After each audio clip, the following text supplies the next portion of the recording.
brought to you by Silver Pumps. Top quality और consistent performance के लिए सिर्फ सिल्वर पंप नाम याद रखना।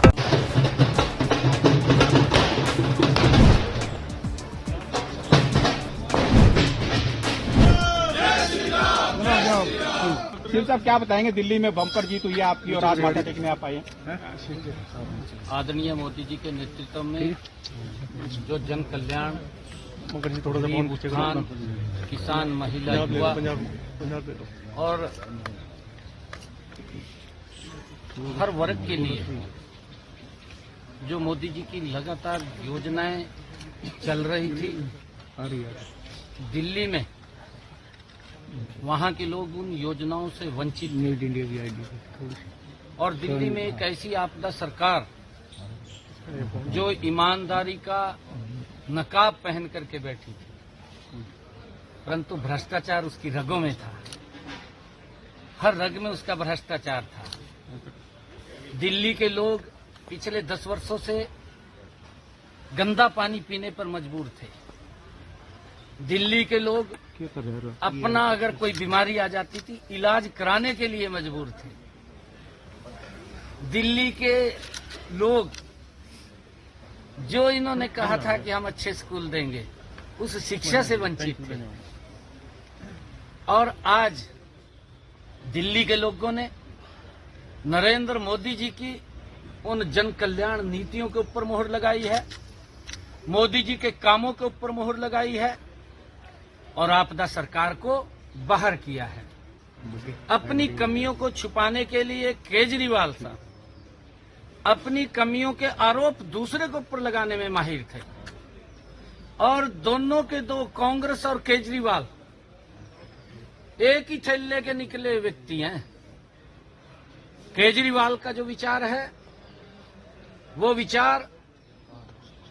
कम्युनिस्ट विचार है और उस विचार को, उसको अपने से मतलब है, दिल्ली से कोई मतलब नहीं था। दिल्ली के लोगों को सुविधाएं मिलनी चाहिए, उससे कोई मतलब नहीं था। दिल्ली के नाले, दिल्ली के सीवरेज, दिल्ली की गलियों में पानी, जो लोगों ने पिछले 10 वर्षों का वो अत्याचारी शासन सहा है, आज दिल्ली के लोगों ने उस आपदा को बाहर किया है, मोदी जी की नीतियों पे मुहर लगाई है। मैं आदरणीय प्रधानमंत्री जी को बहुत बधाई देता हूं कि उनके कुशल नेतृत्व के अंदर आज दिल्ली में सरकार बनी है। और केजरीवाल ने तो अपनी कमियां छिपाने के लिए हरियाणा के ऊपर ही आरोप लगा दिया। हरियाणा का बेटा होने की बात करते थे। जिसने हरियाणा की माटी के ऊपर जन्म लिया, उसी माटी को कलंकित करने का काम केजरीवाल ने किया। हरियाणा के लोग ऐसा नहीं कर सकते केजरीवाल, कि पानी में जहर मिला करके अपने परिवार के लोगों को पिलाएंगे। आपने काम नहीं किया, आपने वो सुविधा नहीं दी, अपनी सुविधा बढ़ाई है, अपने लिए काम किया है, दिल्ली के लोगों को उससे वंचित रखा है। के नेतृत्व में डबल इंजन की सरकार गति से लोगों को हमने कहा है कि हम पर्याप्त जल भी देंगे और स्वच्छ जल भी देंगे।